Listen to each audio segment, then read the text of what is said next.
Hey everybody, it's your girl Bunny. To all of my returning subscribers, hey, how you doing? And for those of you who are new to the channel, welcome. Kick your feet up, subscribe to this family-friendly channel, and don't forget to click the notification bell so you don't miss any posts. Also follow me on Instagram at the same profile name so you don't miss the sneak peeks about what's coming up next. In this video, we have BELLE Collective Season 1, Episode 4, entitled Bad Brunch Behavior. I give a recap of the entire episode with photos offset to the side, and then I give my review of the episode at the end. No need to dig around. All of the minute marks are in the comments. It's all coming up next. Tambra meets up with Ramona, the general manager of the local Fox 40 station in Jacksonville. And Ramona has given Tambra advice before about taking bigger opportunities, only this time Tambra wants to pick her brain about not only developing career, but family as well. Ramona mentions that, Tambra, you've done amazing things. Gigs with hosting, radio, Dish Nation, but you've also expressed your interest in national television. The radio station gig in Jackson is your comfort zone, but now I feel that it's time to spread your wings and fly. Tambra knows she'll have to leave Jackson eventually to explore new opportunities, but she just says it's scary. And Tambra just really wants family, but doesn't know where that picks up and where that fits in with trying to develop her career.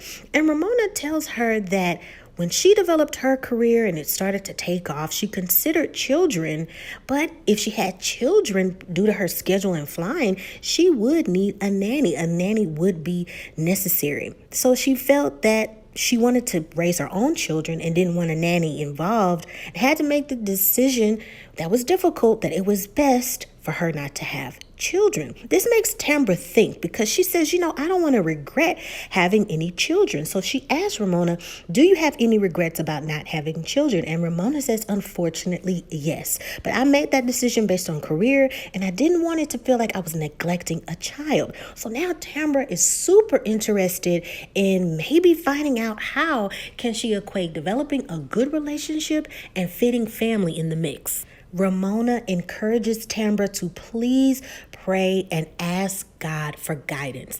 Don't think that you can figure this out all by yourself.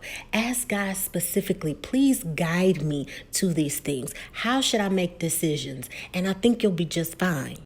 Lateshia is excited to meet up with Councilman Stamps, an appraiser and contractor whom all work for the city of Jackson. She wants the 2-story building on Farish Street because it will allow her to have a venue upstairs closed off and allow her to have a resource center and brunch cafe downstairs. Her goal is for Black entrepreneurs to buy back the block and create generational wealth. Unfortunately, the contractor has some bad news. This particular building is not for sale and only for lease. And this is because it is categorized as a historical building. Of course, she's a little disappointed. She says, well, what are we looking at as far as numbers? And the appraiser says you need to start off with about $500,000 for acquisition, because the restoration to this historic building has a lot of its downsides. The renovation alone would be about $500,000 to $1.5 million. The age of the building gives it major exposure to weather conditions. So with that, you never know what to expect. Also, adding in the cost to make sure that the building is up to code. As they're giving her all of the information, it's very evident that she's overwhelmed, but she expresses that she has high hopes for her goals and at least leasing the property in the future. The day has arrived for Marie and Jerrez to speak with the therapist, Dr. Chandler. And Maurice wants to start off the session by letting Dr. Chandler listen to some of the examples of Jerrez's behavior. She plays it and he listens. You can tell that Jerrez is very embarrassed listening to the playback. And Jerrez says that in that moment, he didn't understand why his mother was so upset and that he's still going to school, so he didn't understand the issue. He got very upset and just started to yell. Marie says that it hasn't clicked in his mind how blessed he is to have a mother who goes above and beyond for him. She expresses that at the age of 18, she had Jerrez, and she was at a very dark place in her life. Before that, her mom had substance abuse issues, and she felt that she never had that connection since the age of 8 or 9. She never understood what would make her mother ignore her family and choose a substance over that. And as she got older, she understood that it was the substance that was allowing her to think that way. She vowed that because of the experience that she had with her mother, she would never do that to her children. She shares that when Jerrez was born, that was the true turning point in her being the best mother, being the best person she could be. And she felt like when he acted that way, it was taking her love for granted. The therapist says that Jerrez, you might be a great athlete, but I want you to do this. I want you to learn how to be quiet and how to be still. When you do that, one is able to see how things are moving around them, what the next play is.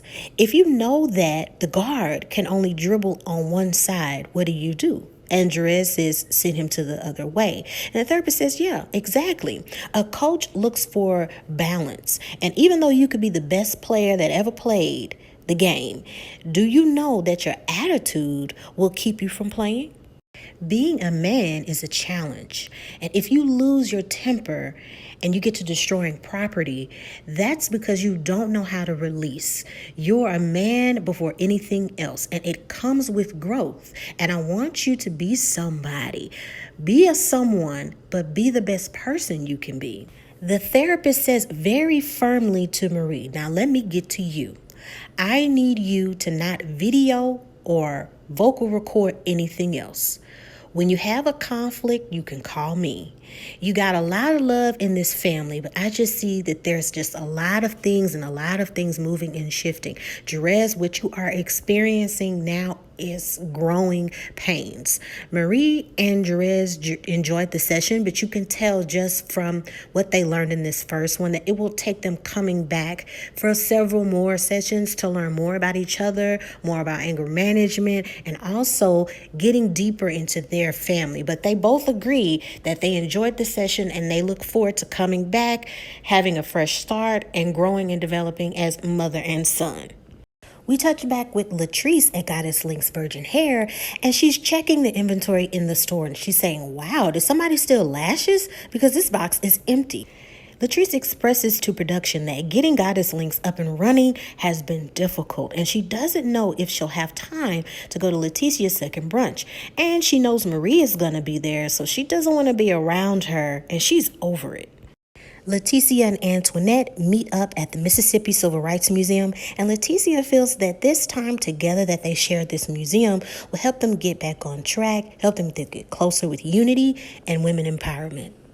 Antoinette says that she's been to the museum before and warns her, you might not be ready for this. And Lateshia asks, is your shoulder available just in case I start crying? And Antoinette confirms, I got you, girl.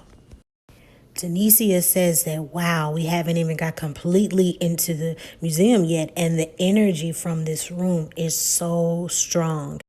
Antoinette says, yeah, their struggle, of course, was different, but wow, why hasn't this struggle ended? When will it end? We see painful pictures that bring them to wonder, wow, all we ever did was be black. Due to the violent images, I'm not going to insert any of the images that were shown in the show, but the photos were very, very graphic.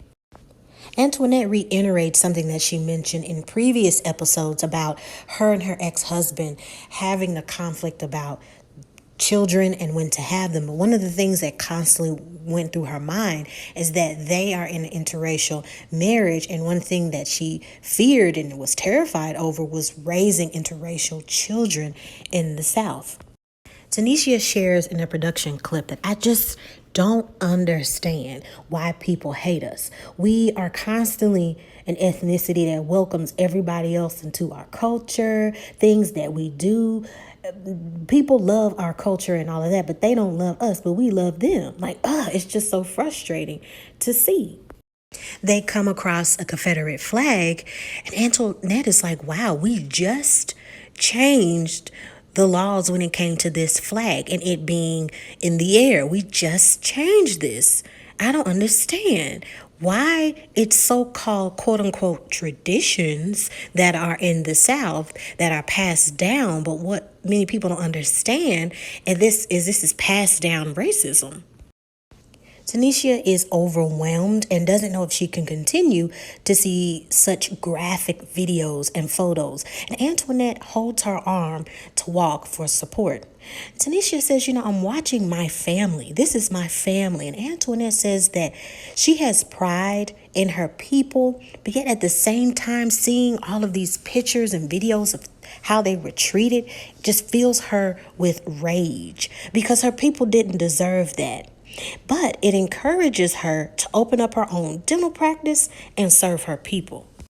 Tanisha says to Antoinette that they shared this experience in this museum, but she wants it to encourage them and light even more fire behind them to have these brunches and communications between entrepreneurs, Black entrepreneurs, and that she wants her to be there.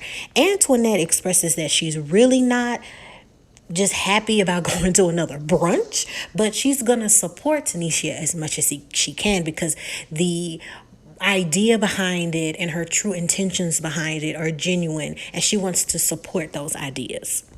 Tambra meets with her ex-boyfriend and she confirms that yes, this is the same gentleman that my parents still talk about and still talk to. And their situation was very unique because they knew each other for many years and they never married and things broke off due to career. They agree that it feels like a first date again.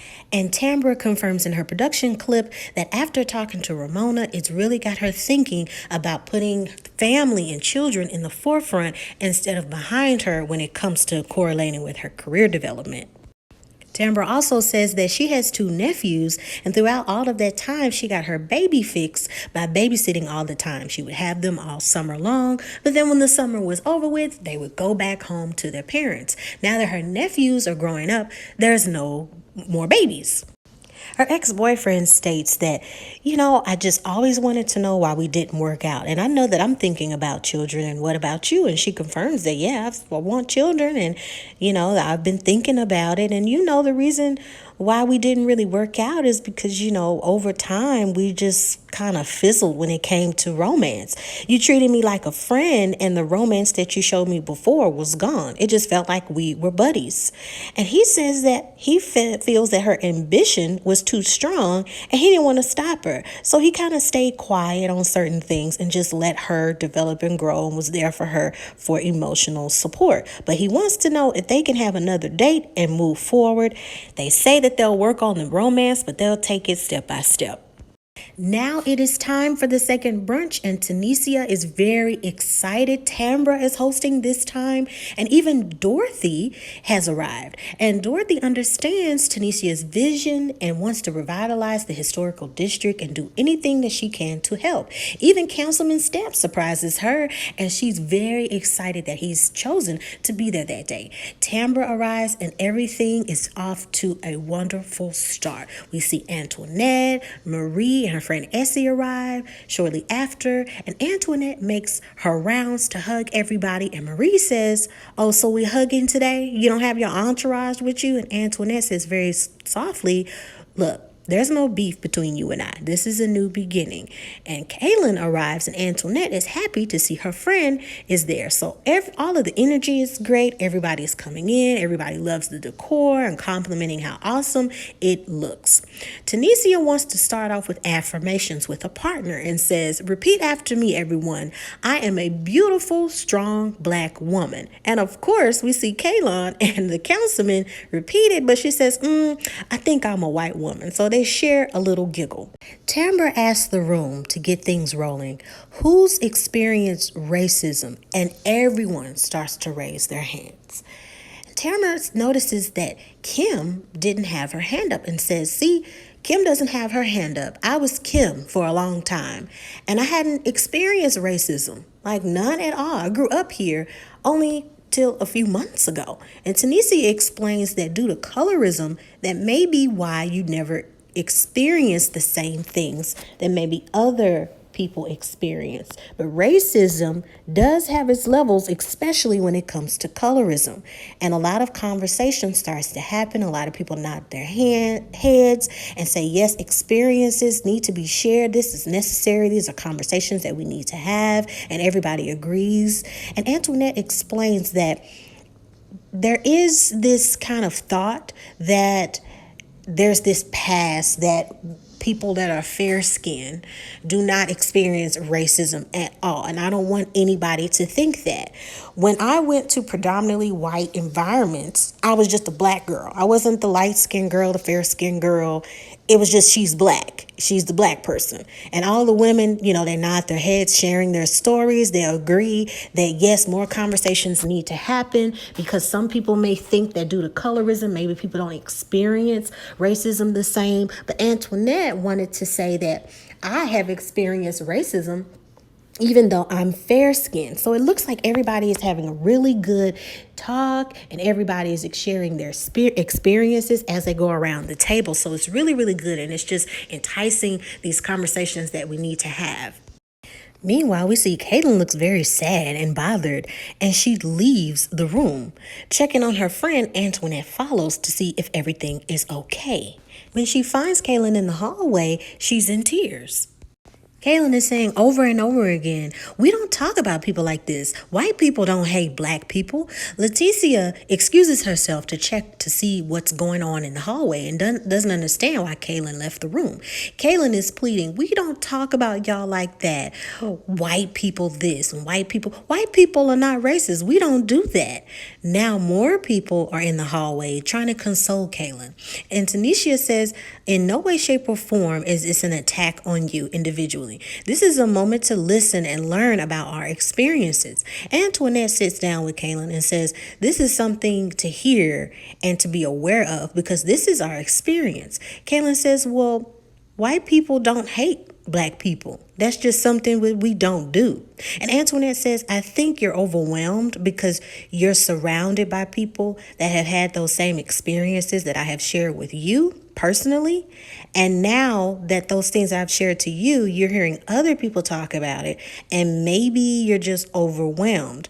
What they're sharing in there is their experiences. This is reality.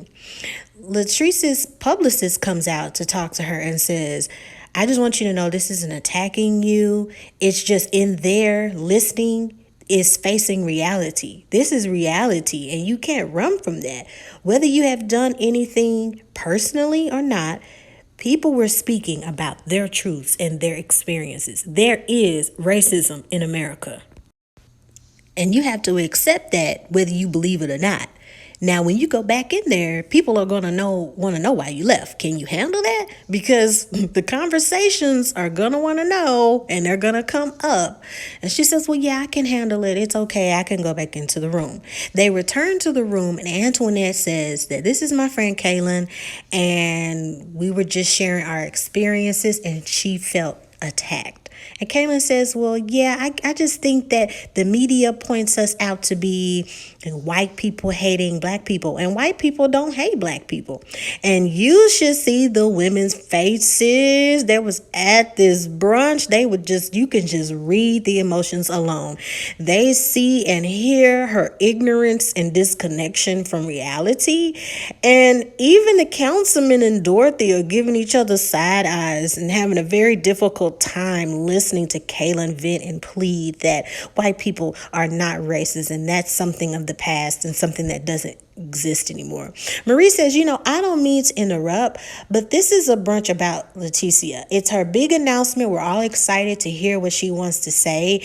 And I know that you're saying your piece, but I just think it's really, really important that we have the focus back on Lateshia. And Marie says in her production clip, we are talking about our heritage. Why are you so offended? This is reality. Why are we making this about her and her feelings? And that's not what it's about. It's about Lateshia.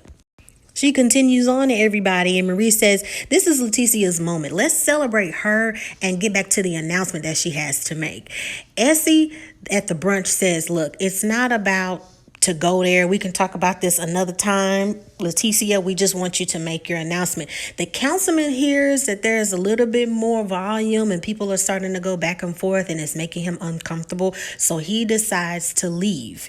Kaylon says, well, to Marie, you just want to just be in control of things. And Marie says, well, at this point, she's starting to stand up, okay? And Marie says, it's not about me taking control. And if you think I'm taking control of this situation, then okay. But I think it's important that we all kind of just stop this conversation because it's going back and forth and it should just be about her. And Kaylon says, well, you're just a nobody. And everybody is just like, wait, what? It's like this moment of, why did she say that? And Antoinette even says in her production clip, why would you say a thing like that? Everybody is someone. And for you to come to a women's Black empowerment brunch and you to call her a nobody and you telling her that she's trying to take control of a situation and you're making it about yourself, it's just very upsetting to me. Tambra says that I just can't believe she said that. I'm shocked. And it's just a very uncomfortable situation. Now Marie at this point is just very upset, telling her that she has outworn her welcome and she needs to bounce. She needs to go.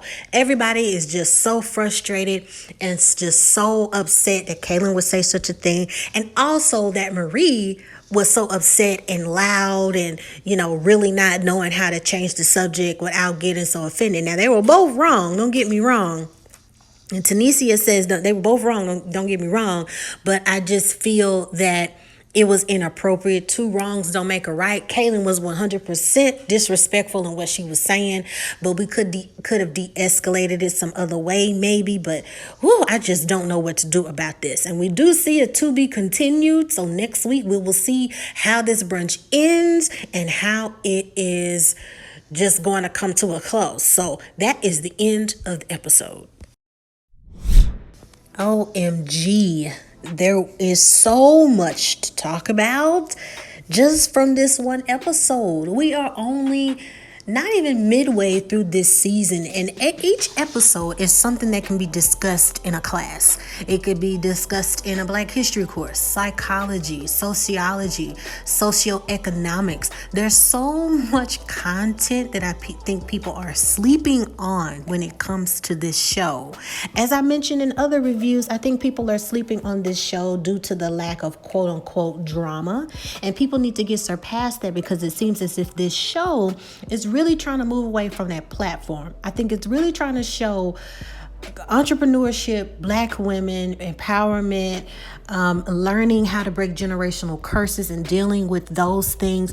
Now, a lot of the comments that I noticed on Instagram is, I don't like the way that they're behaving and blah, blah, blah, blah, blah. And you have to understand that everybody's human. They're going to be tit for tat. There are going to be people that don't get along. I mean, we live in this world. I mean, that goes without saying. But I think people really need to look at microscopically what each woman is going through. They all have their own journeys. But when you look at everybody across the board, without a doubt, racism is something that they share, that they've experienced. Let's go back to the beginning of the episode with Tambra. One thing that I thought was really, really interesting is that the reasoning that the ex-boyfriend gave that it went from a romance to a friendship is because he said he noticed that her career was evolving, didn't want to get in her way and didn't want to stop her. So he just kind of had this vibe as a friend. To me, I think that's an excuse. You guys were together for 16 years and you're going to blame her career evolving as to why you didn't talk to her the same. That seemed kind of strange to me, because if this is a woman that you really want to be with and you really want to pursue, their success should be a catapult for you being there and being supportive. That seemed kind of odd to me. Success isn't going to make me stop being there for someone or stop being a good girlfriend to them. It just didn't make sense. It seems like a big excuse. Let me know what you thought about that. I really did like the fact that Marie, Dr. Chandler, and Jerrez had a session, their first session. Now, there's a lot that they're going through in their family that, of course, can't be solved in one session. As I mentioned in the previous episode, I really, really think deep down, Jerrez is dealing with the absence of a consistent father figure in his life. Her current husband, her off and on again husband, to me doesn't count because he's not setting a good example, and he hasn't set a good example for Jerrez. So a lot of his behaviors to me is suppressed anger and things that he needs to deal with. The person that needs to be with him in the next session is his biological father, without a doubt. But I do like the fact that Marie made it very necessary that the therapist that they talked to was male, because you really want another man that looks like your son, that can have that presence, that to where he's not feeling that it's these two female mindsets that are talking to him, and that he can get the opinions and the professionalism from a black man. So I really did appreciate that. I like the fact that he didn't just go into the session just attacking Jerrez. Yes, Jerrez is wrong in many different ways. Yes, we need to enjoy the enabling behavior that Marie has, but those things are progressive lessons and sessions that they both have to go through. You can't solve that in one session. In Marie's eyes, she's doing anything and everything that she can. As I mentioned in the last episode, that's dangerous and enabling. But what can she refer to? She's referring to what she thinks is best for the kids. But of course, as we saw, enabling is not helping. That's something that she would need help on.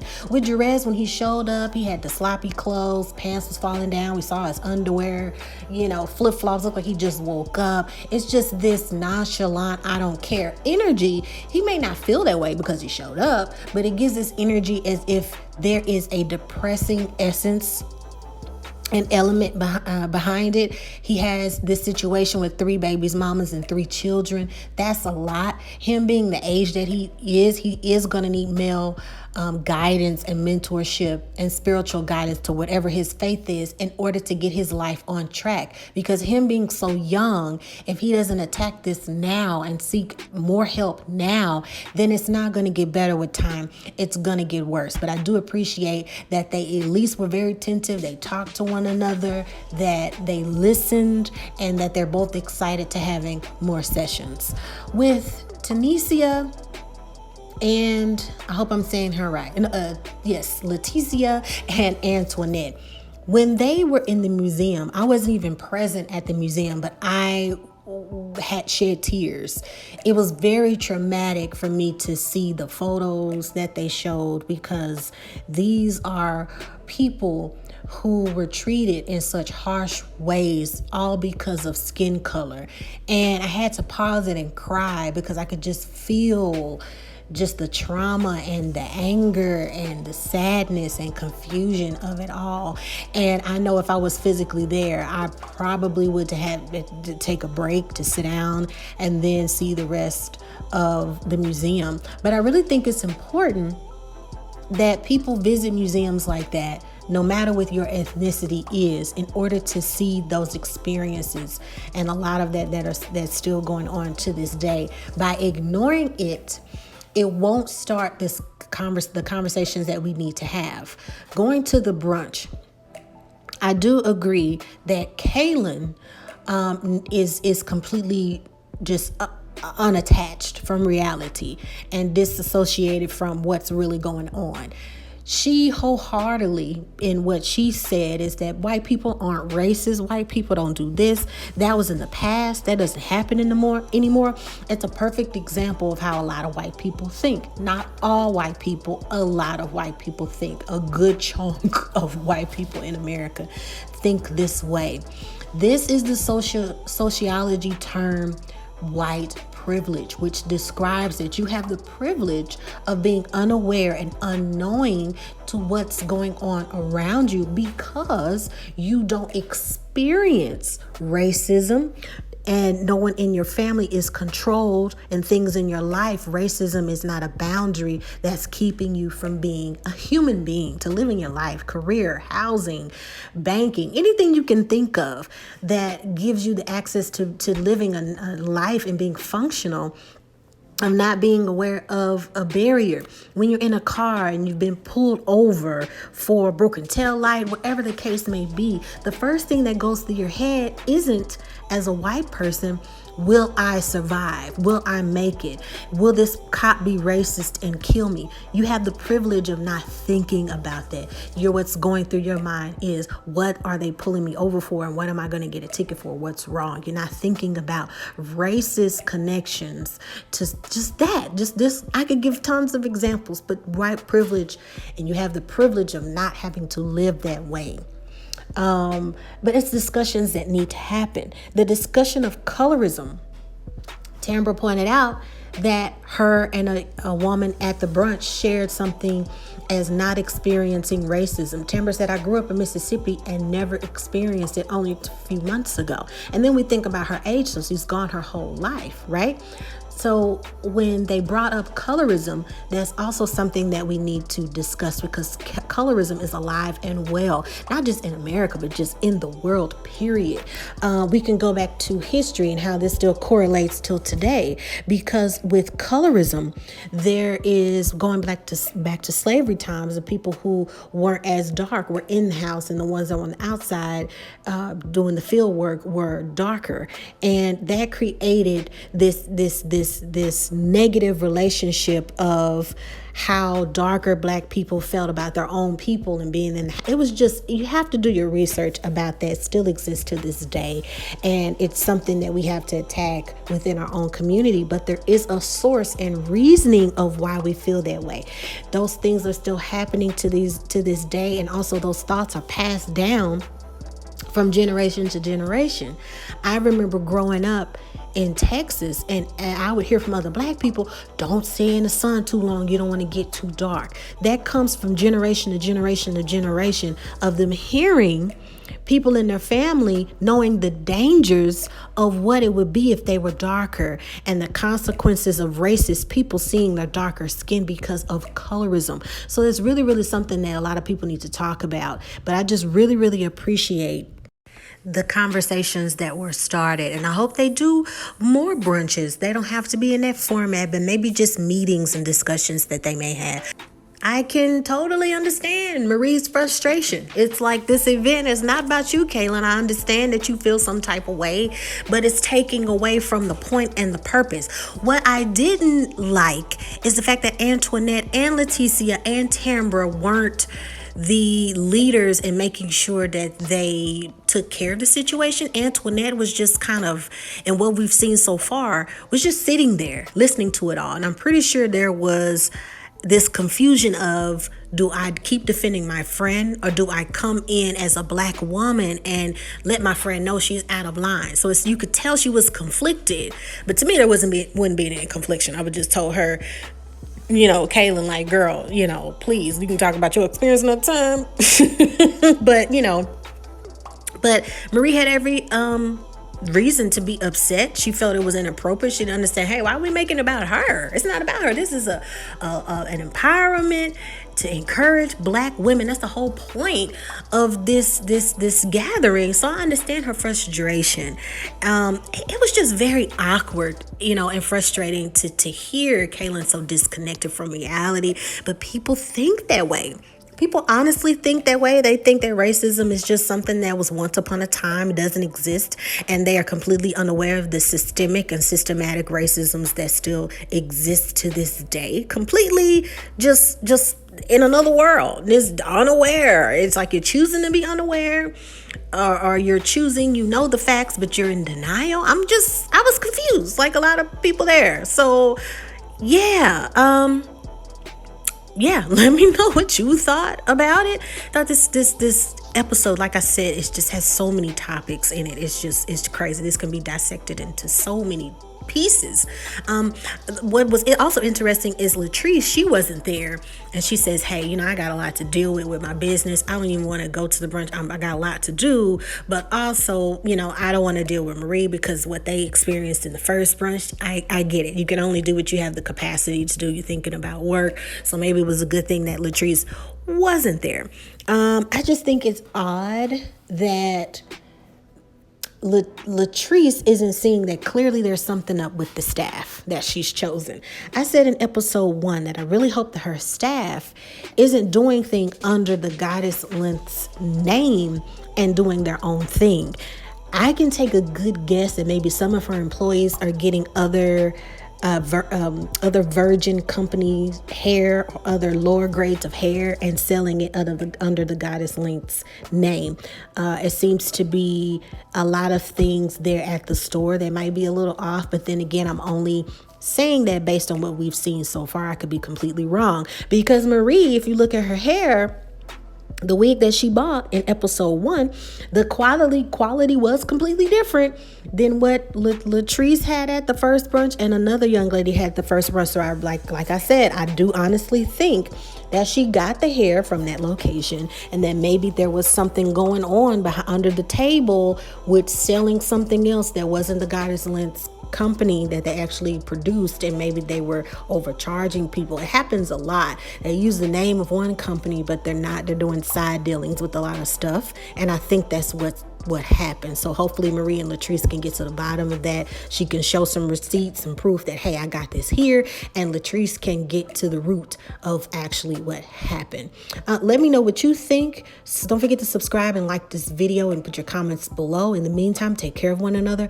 Keep a lookout for more playlists that are evolving. We do have Queen Sugar season 5 starting soon. Look at the trailer on the channel if you haven't already, and also keep your eyes open for many more shows that are slowly coming back on during this pandemic. They are getting, production teams and sets are getting more word that they can green light and they can go ahead and start the shows, and it looks like that's what's happening. So it's gonna get rolling. I love you guys. Until next time, take care of one another and yourself. Bye.